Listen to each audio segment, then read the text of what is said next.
15 फरवरी 2026 साल के सबसे बड़े उत्सवों में से एक महाशिवरात्रि।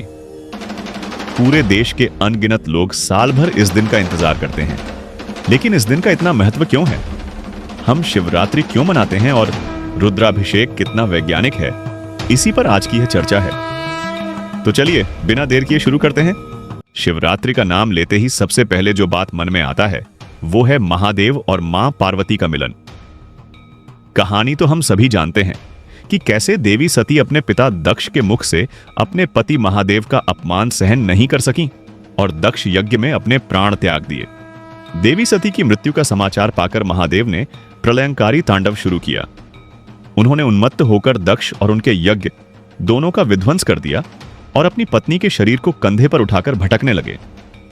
तब भगवान विष्णु ने अपने सुदर्शन चक्र से देवी सती के शरीर को खंडित कर दिया, जो पृथ्वी पर बिखर गए।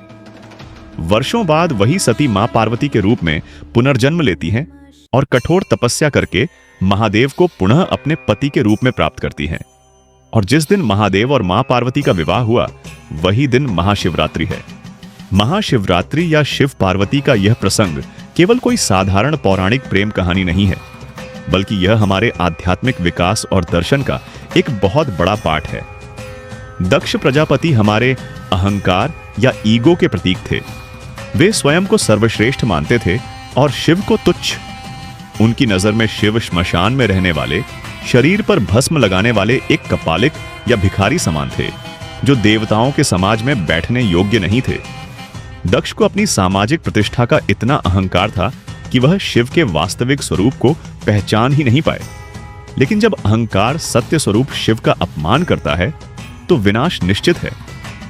दक्ष यज्ञ का विध्वंस हमें यही सिखाता है कि जब तक हमारा अहंकार जलकर राख नहीं हो जाता तब तक ज्ञान की प्राप्ति असंभव है। फिर जब महायोगी शिव सती के मृत शरीर को कंधे पर लेकर उन्मत्त होकर भटक रहे थे, तब वे भी क्षण भर के लिए माया के बंधन में बंध गए थे। विष्णु के सुदर्शन चक्र ने सती के शरीर को खंड खंड करके एक परम सत्य स्थापित किया कि देह नश्वर है किंतु आत्मा अविनाशी है।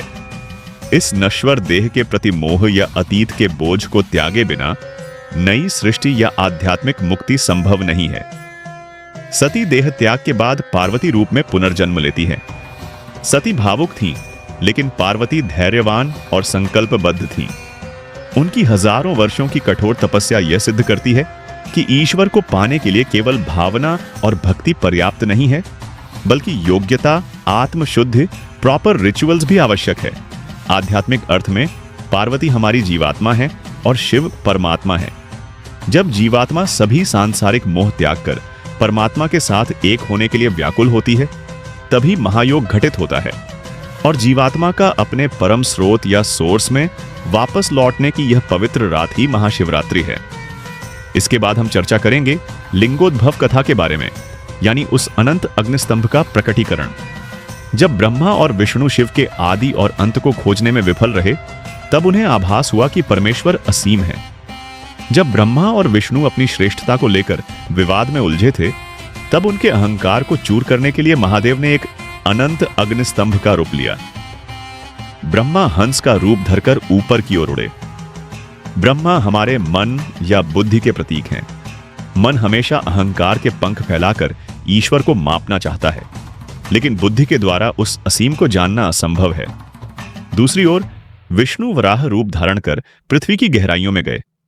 इसका आध्यात्मिक अर्थ यह है कि ईश्वर की खोज आकाश में या बाहर नहीं, बल्कि अपने भीतर की गहराइयों में या आत्मनिरीक्षण के माध्यम से करनी होती है। और अंत में आती है नीलकंठ की बात। समुद्र मंथन से निकले हलाहल विष को पीकर शिव ने ब्रह्मांड की रक्षा की थी। समुद्र मंथन वास्तव में हमारे मन का ही गहरा मंथन है, जहां सुख या अमृत प्राप्ति से पहले हलाहल रूपी कर्म फल आना स्वाभाविक है। हम सभी जीवन में केवल सुख चाहते हैं, लेकिन दुख का विष लेने को कोई तैयार नहीं होता। ठीक तभी महादेव ने नीलकंठ बनकर हमें एक महान शिक्षा दी। उन्होंने वह भयानक विष पिया तो जरूर, लेकिन न तो उसे निगला और न ही उगला, बल्कि उसे अपने कंठ में ही धारण कर लिया। इसका गूढ़ अर्थ यह है कि संसार के अपमान या नकारात्मक भावनाओं को यदि आप निगल लेते हैं तो वह आपको अंदर से समाप्त कर देगा, और यदि कड़वे वचनों में उसे उगल देते हैं तो वह जगत को भी दूषित करेगा। एक सच्चे योगी की तरह उन्होंने दिखाया कि समस्त विषैली भावनाओं को विशुद्ध चक्र या कंठ में ही रोककर शोधित कर लेना चाहिए, ताकि वह हृदय की शांति को नष्ट न करे। एक बात याद रखनी चाहिए, अमृत का स्वाद केवल वही पाता है जो पहले इस विष को हजम करने का साहस रखता है। अब आते हैं सबसे महत्वपूर्ण हिस्से पर। महाशिवरात्रि का मुख्य अनुष्ठान ही है 4 प्रहर शिवलिंग पर जल, दूध, घी, शहद, दही और अन्य कई पवित्र द्रव्यों से अभिषेक करना। शास्त्रों में महादेव को अभिषेक प्रिय देवता कहा गया है। अन्य देवताओं के मामले में यह नियम उस तरह नहीं दिखता, लेकिन महादेव के लिए यह नित्य और अनिवार्य है। क्यों? इसके पीछे का कारण सुनकर आप हैरान रह जाएंगे कि हमारा सनातन धर्म कितना वैज्ञानिक और एडवांस्ड है। प्राचीन आर्षियों ने महादेव को परम चेतना के रूप में व्याख्या किया है। एक शब्द में कहें तो महादेव सुप्रीम कॉन्शियसनेस हैं। वे अनंत कोटि ब्रह्मांडों या मल्टीवर्स के प्रत्येक समानांतर अस्तित्व के सूक्ष्मतम कणों से लेकर हर जीव की चेतना के मूल आधार हैं। आधुनिक विज्ञान की भाषा में उन्हें हम इस ब्रह्मांड के एक अल्टीमेट कॉस्मिक सुपर कंप्यूटर के रूप में मान सकते हैं। लेकिन क्यों? क्योंकि महादेव जब गहरे ध्यान में मग्न रहते हैं तब वे वास्तव में शांत नहीं बैठे होते, बल्कि वे इस अनंत मल्टीवर्स के असीम और जटिल डेटा को लगातार प्रोसेस और कंट्रोल करते रहते हैं। हम जो कंप्यूटर इस्तेमाल करते हैं वे जानते हैं कि हाई एंड प्रोसेसर के लिए कूलिंग सिस्टम कितना जरूरी है। जब एक सुपर कंप्यूटर इतने अकल्पनीय परिमाण के डेटा या जटिल कोड को रन करता है तो जैसे उसके प्रोसेसर में प्रचंड हीट पैदा होती है, ठीक वैसे ही महाजागतिक ध्यान या इस डीप कंप्यूटेशन के परिणाम स्वरूप शिव की चेतना के स्तर पर भी भारी मात्रा में तप या थर्मल एनर्जी उत्पन्न होती है। इस हाई परफॉर्मेंस सिस्टम को क्रैश होने या ओवरहीट होने से बचाने के लिए जैसे लिक्विड कूलिंग सिस्टम इंपॉर्टेंट है, ठीक वैसे ही शिवलिंग पर निरंतर जलधारा या अभिषेक उस कूलिंग मैकेनिज्म का काम करता है। यहां तक कि किसी न्यूक्लियर रिएक्टर के कोर या हाई एनर्जी जोन को ठंडा रखने के लिए भी जैसे निरंतर जल प्रवाह की आवश्यकता होती है, ठीक वैसे ही शिवलिंग, जो कि महाजागतिक शक्ति के आधार है, उसे कॉन्स्टेंटली ठंडा रखना आवश्यक है। इसके पीछे और एक सिंपल लॉजिक है। समय के साथ मंदिर में स्थापित शिवलिंग में दरारें आ सकती हैं, इसलिए घी, दूध और शहद से प्रतिदिन अभिषेक करने से शिवलिंग स्लिपरी रहता है, जो उसे दरार पड़ने से बचाता है। इसलिए यह अभिषेक कोई अंधभक्ति नहीं है, बल्कि उस कॉस्मिक हार्डवेयर के तापमान को नियंत्रित करके सृष्टि का संतुलन बनाए रखने की एक अत्यंत गहरी वैज्ञानिक और आध्यात्मिक प्रक्रिया है।